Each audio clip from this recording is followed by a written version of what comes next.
Hi!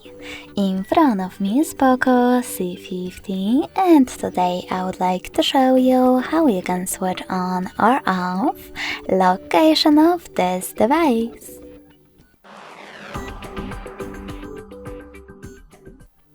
You need to begin by opening Tab menu.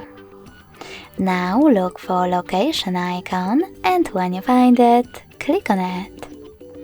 As you can see, in this pop-up, I need to select Close to disable my location.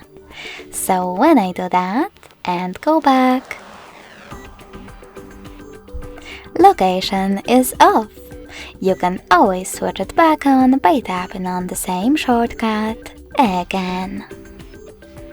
If you want to, you can always go into Settings instead. Scroll all the way down and tap on Location section. Then tap on this switcher next to Location Access to turn it off or on. Thanks so much for watching. If you enjoyed this video, smash that like button, comment and subscribe. Bye!